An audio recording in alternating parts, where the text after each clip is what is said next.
Olá, seja muito bem-vindo ao Grandes Julgamentos. Você já ouviu falar em desaposentação e reaposentação? Não são palavras tão comuns, mas são conhecidas por boa parte dos aposentados.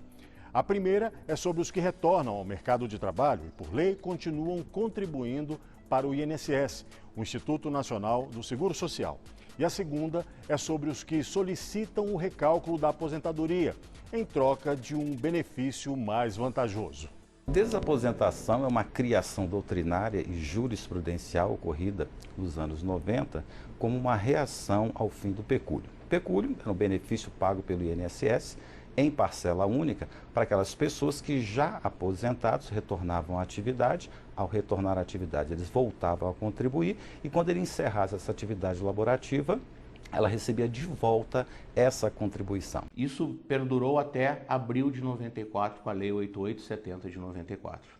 Em 94, extinguiram o pecúlio e extinguiram a obrigatoriedade contributiva para o segurado aposentado que retornasse à atividade laboral na condição de segurado obrigatório. Porém, em 95, um ano depois, em abril de 95, com a Lei 9032 de 95, reinstituíram a obrigatoriedade contributiva, mantendo extinto o pecúlio. E aí começou a surgir teses jurídicas, em especial a desaposentação. A tese é calcada na seguinte assertiva: para que eu possa recalcular a minha aposentadoria utilizando esses salários de contribuição vertidos após a minha aposentadoria, eu teria que renunciar ao meu benefício, ao meu primeiro benefício, abrir mão daquele benefício, aí aquele tempo que está no meu patrimônio jurídico voltaria, gerando um benefício maior. E este é o assunto do programa de hoje. Vamos relembrar como foi em 2016 o julgamento que decidiu sobre a legalidade da desaposentação e ver pela primeira vez o julgamento de 2020, que rediscutiu a matéria, já decidida, e a possibilidade de reaposentação.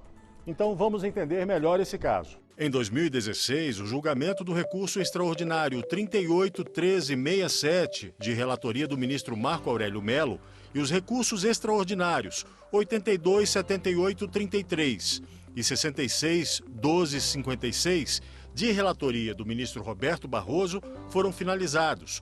O Supremo Tribunal Federal definiu que apenas por meio de lei é possível fixar critérios para o recálculo de benefícios com base em novas contribuições, após concessão da aposentadoria. O problema da desaposentação é que não há uma autorização legislativa para sua admissão no âmbito da Previdência. E no nosso sistema, o poder público ele só faz o que a lei autoriza. Sem autorização legal, sem previsão legislativa, o INSS não poderia acatar um pedido de desaposentação e ocorria então um indeferimento administrativo.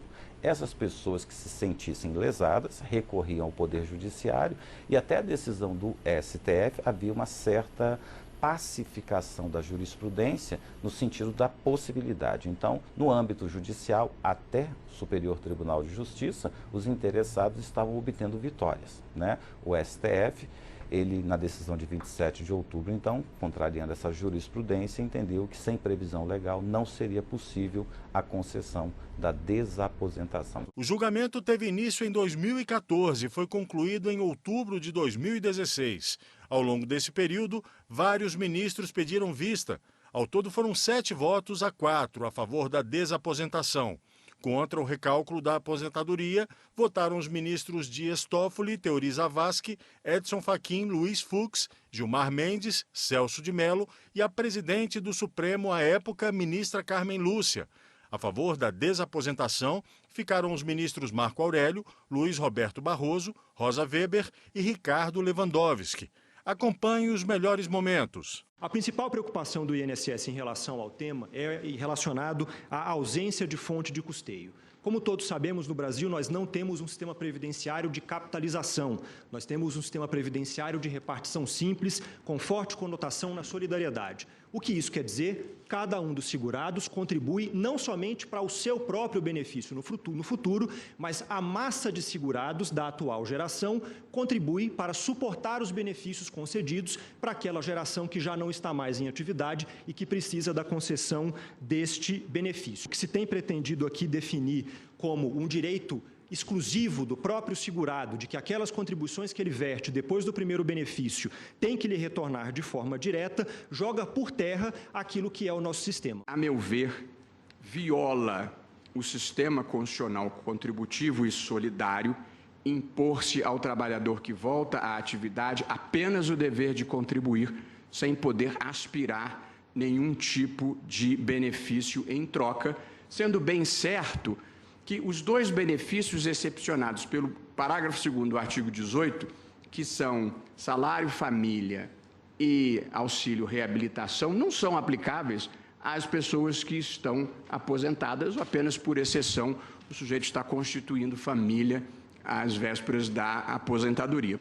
Portanto, presidente, eu considero que a vedação da desaposentação, que, a meu ver, não consta expressamente de nenhuma norma legal e, se constasse, seria problemático, a vedação pura e simples da desaposentação produziria um resultado, a meu ver, incompatível com a Constituição, que é obrigar um trabalhador a contribuir sem ter nenhuma perspectiva de benefício posterior. Entender como inócuas para o trabalhador as contribuições efetuadas implicaria desconsiderar a blindagem efetivada pela Constituição da República dos direitos à previdência social e à contagem do tempo de serviço de contribuição, destituindo de eficácia as disposições constitucionais que os consagram. Não há na Constituição de 1988 nenhum dispositivo que proíbe a desaposentação. Nem mesmo a legislação infraconstitucional veda a renúncia à aposentadoria.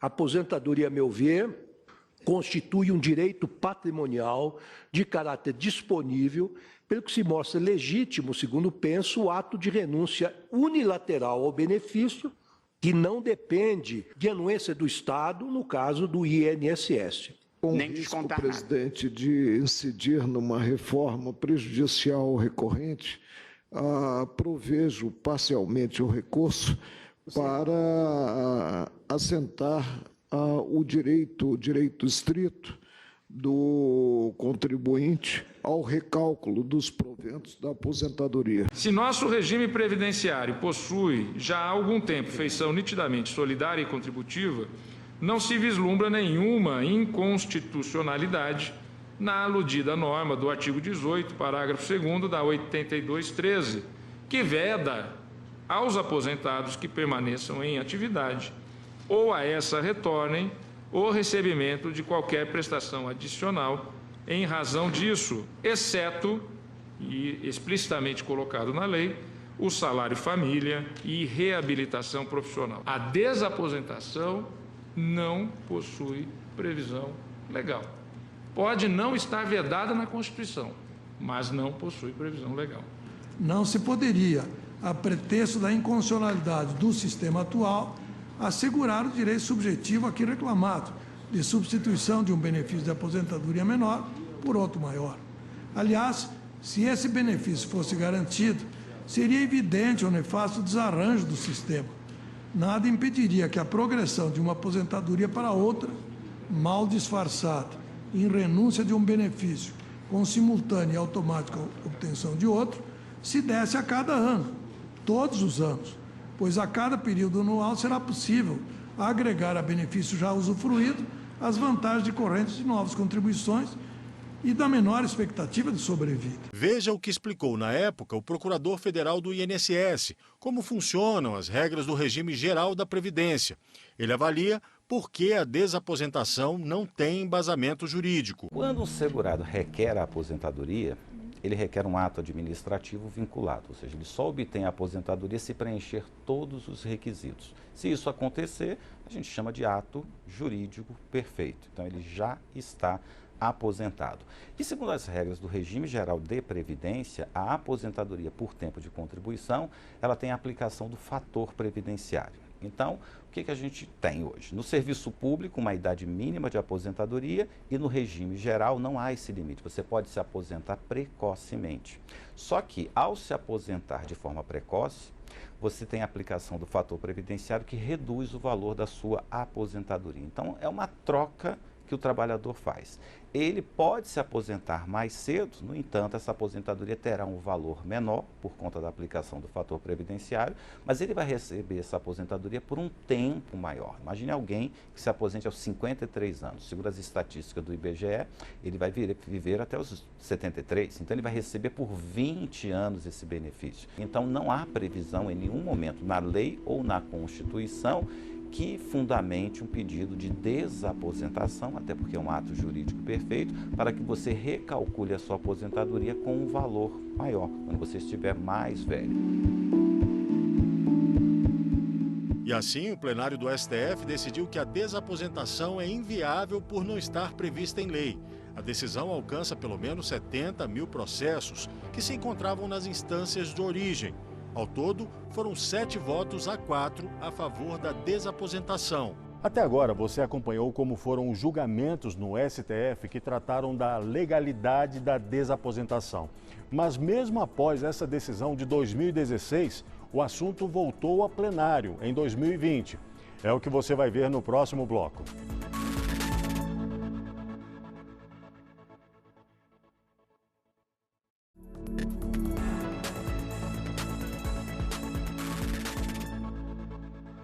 O Grande Julgamentos está de volta, hoje falando sobre desaposentação e reaposentação.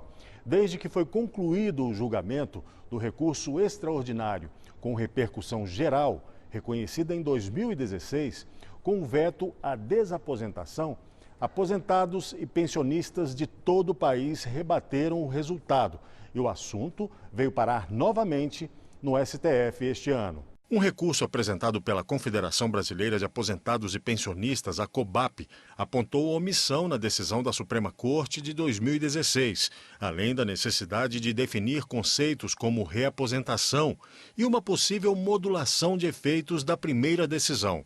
O novo julgamento foi em 6 de fevereiro de 2020. O ministro Dias Toffoli, relator dos recursos extraordinários 38, 13, 67 e 82, 78, 33, abriu a sessão e afirmou que somente lei pode criar benefícios, não havendo, por hora, direito à desaposentação ou reaposentação, acrescentando este último termo ao julgamento de 2020. Apregou os embargos de declaração no recurso extraordinário 381 e 367, procedendo do Rio Grande do Sul, de minha relatoria, sendo embargante Lúcia Costela e outro, embargado o Instituto Nacional do Seguro Social, interessado Confederação Brasileira de Aposentados e Pensionistas.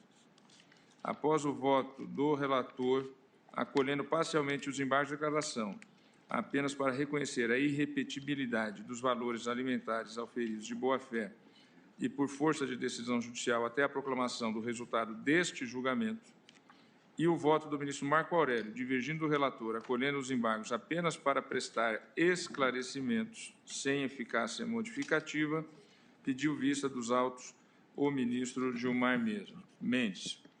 O mesmo resultado está também nos embargos de declaração, no recurso extraordinário 827.833, de minha relatoria, sendo embargante aqui Rosemary Barney e embargado a União. Ministro Gilmar Mendes, Vossa Excelência tem vista também neste, são 2 vistas, eu só, se Vossa Excelência, como relator me permite, eu só estou trazendo em meu voto uma pequena alteração quanto à tese que eu acolhia no voto anterior. A alteração é muito simples. Para alterar a tese, que passará a ter o seguinte teor. No âmbito do regime geral de previdência social, RGPS, somente lei pode criar benefícios e vantagens previdenciárias, não havendo, por hora, previsão legal do direito à desaposentação ou reaposentação. Eu acrescentei o Instituto da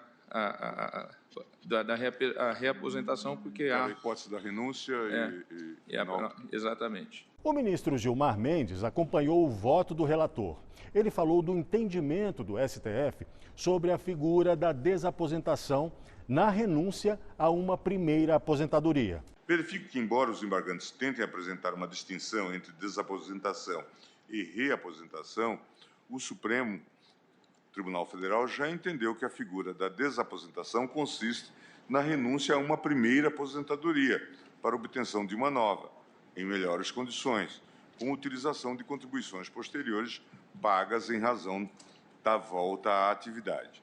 Com efeito, a Corte assentou que a regra do artigo 18, parágrafo 2º da Lei 8.213 é constitucional, de modo que não há, por hora, previsão legal do direito à desaposentação, independentemente da utilização ou não do tempo de serviço, contribuição computada, quando do deferimento da aposentadoria anterior.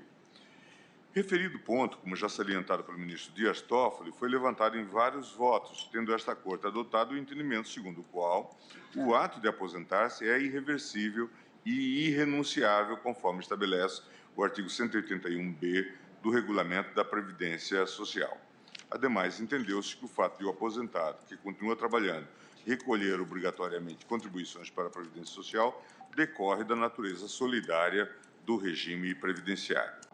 No âmbito do regime geral de Previdência Social, somente lei pode criar benefícios e vantagens previdenciárias, não havendo por hora previsão legal do direito à desaposentação, sendo constitucional a regra do artigo 18, parágrafo 2º da Lei 8.213, de 91. Assim, a questão, a meu ver, está pacificada na jurisprudência. Ante o exposto, a pretensão dos embargantes não merece acolhida, motivo pelo qual acompanho o voto de Vossa Excelência, unicamente para, sem modificar o conteúdo das decisões embargadas, esclarecer que são irrepetíveis os valores alimentares que foram auferidos de boa-fé por força de decisão judicial até o julgamento desta Corte. E, claro, acompanhem também Vossa Excelência no que diz respeito ao ajuste feito na tese. O ministro Alexandre de Moraes, em seu voto, ressaltou que a decisão não pode retroagir a quem já havia obtido o benefício definitivamente na Justiça. Não entendo que haja possibilidade da decisão retroagir em relação àqueles cuja desaposentação foi garantida, não por decisão judicial provisória, mas por decisão judicial transitada em julgado. Aqui não só o princípio da segurança jurídica se alinha ao princípio da boa-fé, mas, inclusive, em controle concentrado, a maioria da doutrina e mesmo essa Corte entende que devem ser preservados os efeitos de decisões judiciais transitadas em julgado. Então, eu conheço dos embargos de declaração e dou desprovimento parcial, acompanho Vossa Excelência na alteração da tese da repercussão geral, declaro também a desnecessidade de repetição dos valores recebidos a título de desaposentação até a data desse julgamento e entendo que não se aplica a decisão, a nulidade da desaposentação não se aplica em relação aos segurados que tiveram direito reconhecido por decisão judicial transitada em julgado. O ministro Edson Fachin seguiu a linha de divergência e, em seu voto, enfatizou a distinção da desaposentação e reaposentação. Para ele, são modalidades diferentes de aposentadoria e ainda defendeu a possibilidade de reaposentação, ou seja, a concessão de uma segunda aposentadoria. A inclusão da reaposentação, de algum modo, parificaria essas duas figuras jurídicas que me parecem distintas. Na declaração de voto, estou a dizer que as razões que fundamentaram a conclusão apresentada, ou seja, esta tese fixada quanto à desaposentação, em meu modo de ver, não impede o reconhecimento da viabilidade de reaposentação.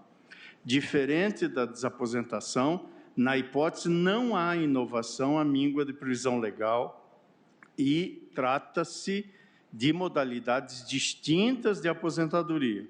O segurado deve cumprir todos os requisitos necessários para a concessão da aposentadoria subsequente, inclusive períodos de carência, independentemente da contagem do tempo de contribuição verificado para a primeira concessão.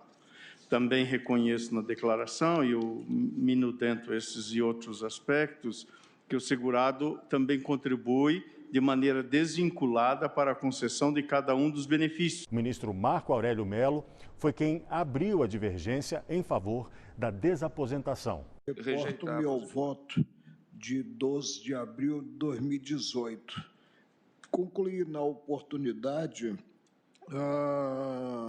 no sentido de prover os embargos declaratórios apenas para prestar esclarecimento, sem eficácia modificativa. Até agora você viu os votos de 4 ministros. No próximo bloco a gente volta e você confere o final do julgamento. Não saia daí, a gente volta já.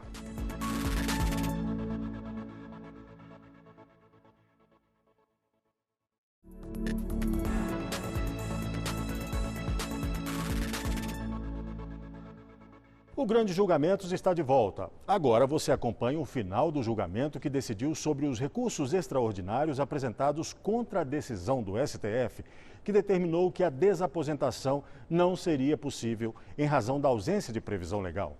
Além disso, existe a discussão sobre a necessidade de definir conceitos como desaposentação e reaposentação e uma possível modulação de efeitos da decisão. A maioria dos ministros entendeu que a Corte já rejeitou a hipótese de reaposentação em 2016. Veja como foi.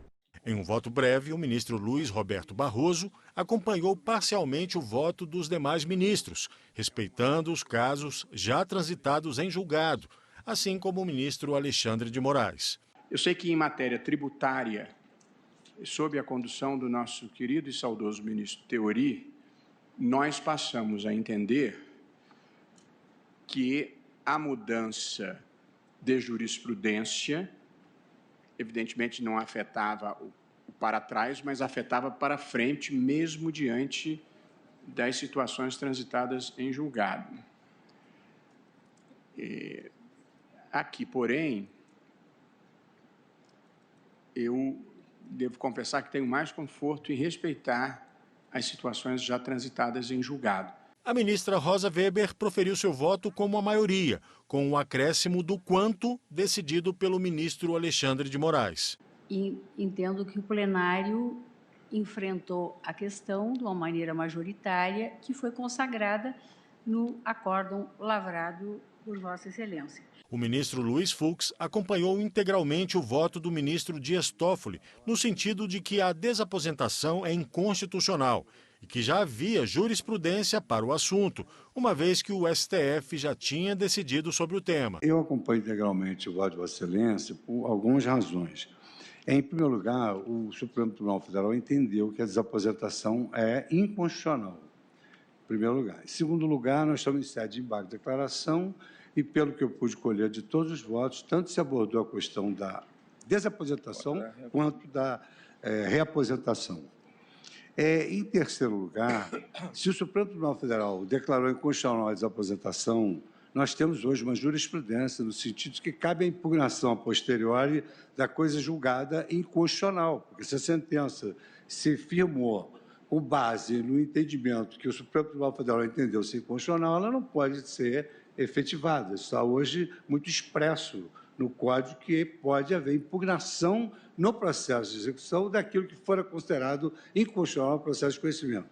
E, em último lugar, um argumento interdisciplinar, que, evidentemente, a nossa Previdência Social não podia estar mais falida do que está, e não comporta esses institutos nem da reaposentação, nem da desaposentação.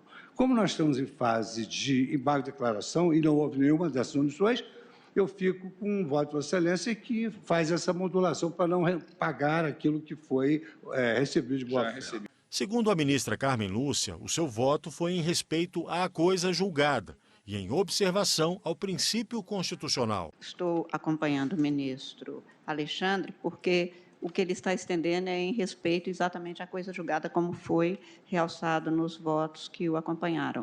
Ou seja, é um acréscimo, como afirmou Vossa Excelência, entretanto, para observar um princípio constitucional. E, por essa razão, eu acho que espanca qualquer dúvida nestes embargos e, principalmente, resguarda-se a norma constitucional e a própria jurisprudência do Supremo. Estou votando, portanto, senhor presidente, no sentido do acolhimento parcial, mas nos termos finais do ministro Alexandre. O princípio da segurança jurídica foi um embasamento para o voto do ministro Ricardo Lewandowski.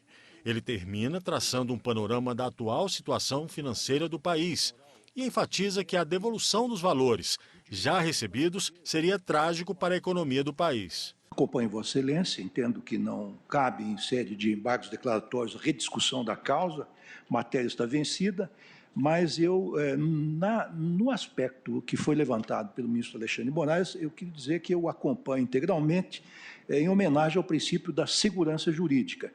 Se, por um lado, o Instituto de Previdência Social no Brasil está passando por dificuldades, eu vejo que o Correio Brasiliense de hoje traz uma notícia realmente também impactante, no sentido de dizer que os empréstimos consignados tomados pelos servidores públicos brasileiros atingem a 42,08 bilhões de janeiro a abril deste ano, ante a cifra de 30,12 bilhões do mesmo período do ano de 2018. E que há um enorme número de inadimplência ou de inadimplentes. Portanto, se nós, numa decisão que, porventura, vai ser tomada porque isso não está se desenhando pelo encaminhamento das votações, determinássemos a devolução desses valores recebidos, e que agora foram considerados inconstitucionais em função desse instituto que o Supremo acaba de derrubar, nós causaríamos uma verdadeira hecatombe no seio do funcionalismo brasileiro. Então, eu acompanho Vossa Excelência com o adendo feito pelo ministro Alexandre de Moraes. O plenário decidiu por maioria de votos nos embargos de declaração que os aposentados pelo regime geral de previdência social que tiveram o direito à desaposentação ou à reaposentação, reconhecidas por decisão judicial definitiva, manterão seus benefícios no valor recalculado. Em relação às pessoas que obtiveram o recálculo por meio de decisões, das quais ainda cabe recurso, ficou definido que os valores recebidos de boa-fé não serão devolvidos ao INSS. Entretanto, os benefícios voltarão aos valores anteriores à data da decisão judicial. Eu proclamo que, por maioria, foi dado parcial provimento aos embargos de declaração nos termos do voto do relator, com o acréscimo proposto pelo ministro Alexandre de Moraes quanto a excluir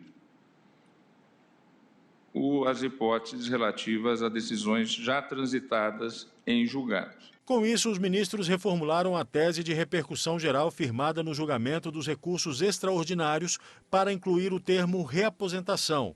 A nova tese é a seguinte: no âmbito do Regime Geral de Previdência Social, RGPS, somente lei pode criar benefícios e vantagens previdenciárias, não havendo, por ora, previsão legal do direito à desaposentação ou reaposentação, sendo constitucional a regra do artigo 18, parágrafo 2º, da Lei 8.213, de 1991. E assim a gente encerra mais um Grandes Julgamentos. Você também pode acompanhar a nossa programação na internet, no site da TV Justiça ou no nosso canal no YouTube, TV Justiça Oficial. Até a próxima!